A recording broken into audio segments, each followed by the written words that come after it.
The ink and the gutter. A week in Water Street.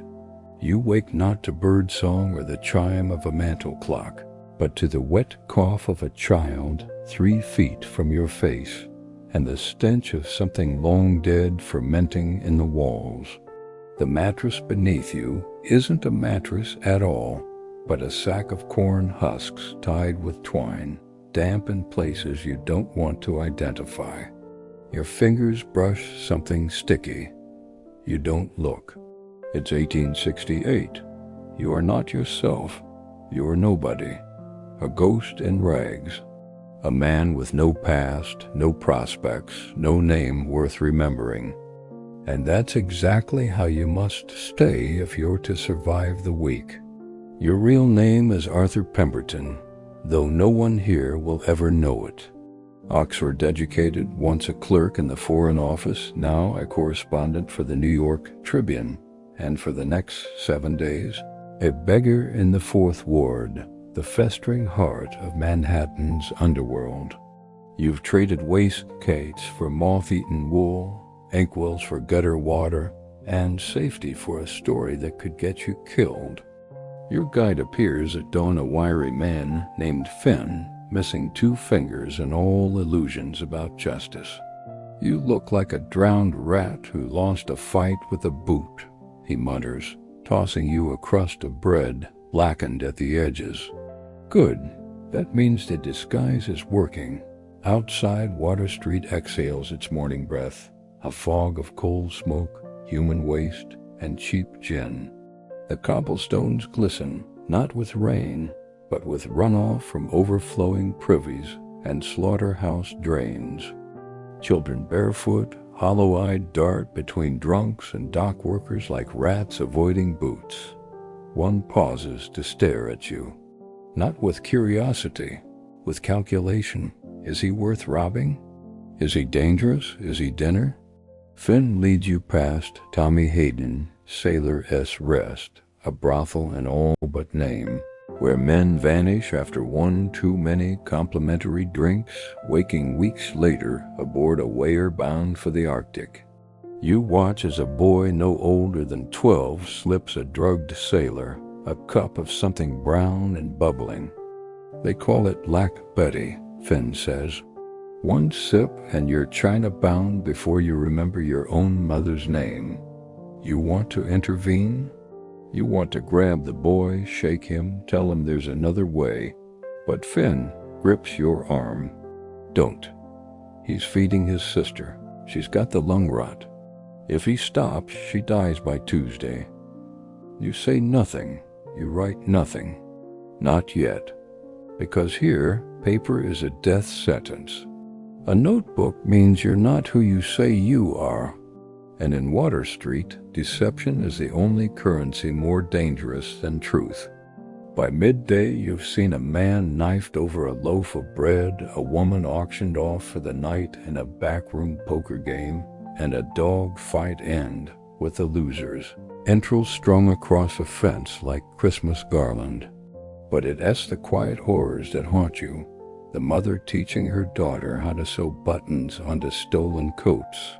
The old man selling his teeth to a dentist apprentice for 2 meals.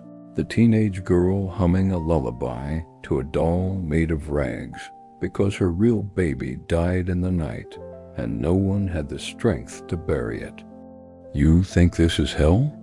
Finn asks, reading your face as you sip broth that tastes of boiled shoe leather. This is Tuesday. Night falls like a shroud. Gas lamps flicker, casting long shadows that move on their own. The dance houses light up crude signs painted with grinning cupids and promises of clean girls, a lie, and warm beds, a half-truth. Inside, women in tattered satin sway to off-key fiddles, their eyes vacant, their smiles practiced. One catches your gaze.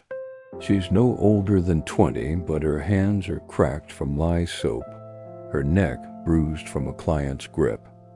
You knew? She asks, voice rough as gravel. Just passing through, you say. She laughs a sound like breaking glass, Aren't we all? But not everyone in Water Street is broken. Not yet. At a basement laundry on James Street, you meet Mrs. O'Keefe, a widow who runs a penny bank for women. Every Sunday, 10 or 12 gather in her steam-choked room, each dropping a few cents into a locked tin. When one falls ill, or her husband disappears with the rent, or her child needs shoes, the tin opens. No questions. No interest. Just survival shared. It's not charity, she tells you, wringing out a sheet with hands raw and bleeding. It's insurance against despair. Later, in a tenement stairwell, you find Margaret, the so-called drunk of Water Street, kneeling beside an old man too weak to stand. She's feeding him broth from a chipped cup, her own breath reeking of gin, but her hands are steady, her voice soft.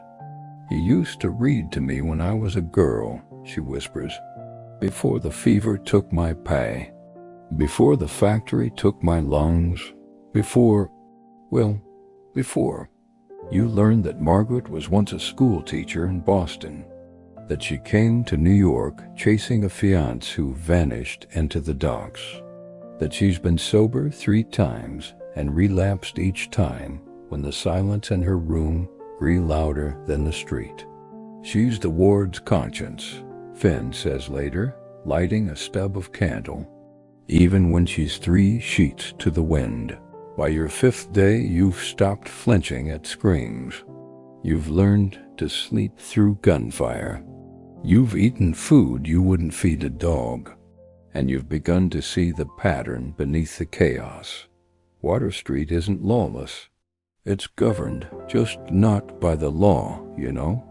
The real rulers are men like Patrick Paddy Reardon, a ward boss who collects protection money from brothels, bucket shops, and even the rag pickers.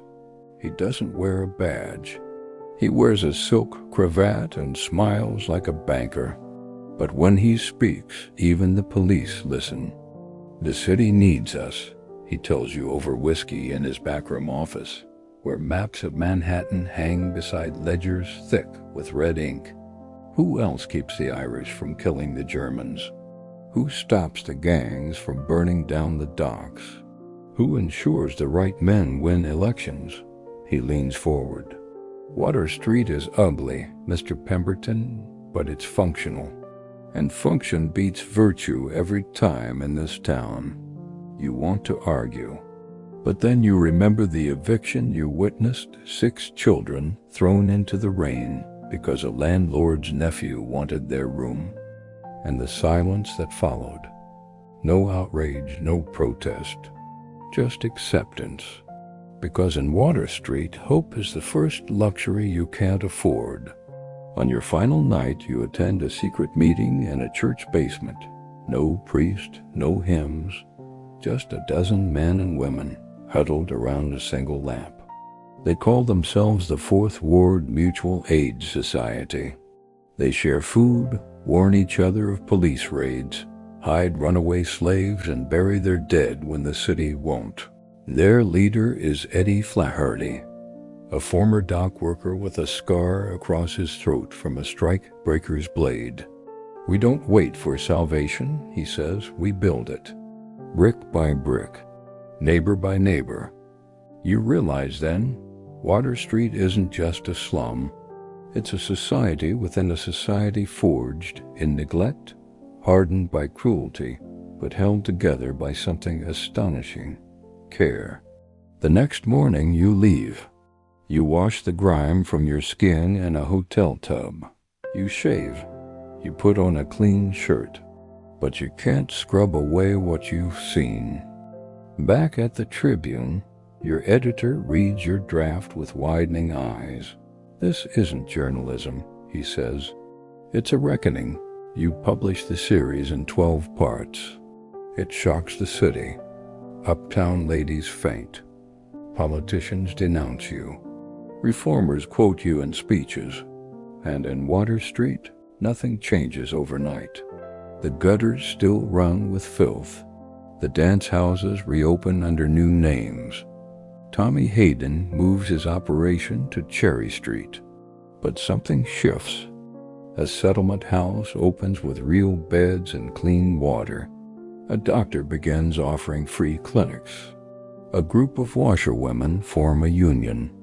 And one rainy evening, a letter arrives at your office, smudged, misspelled, written in shaky script.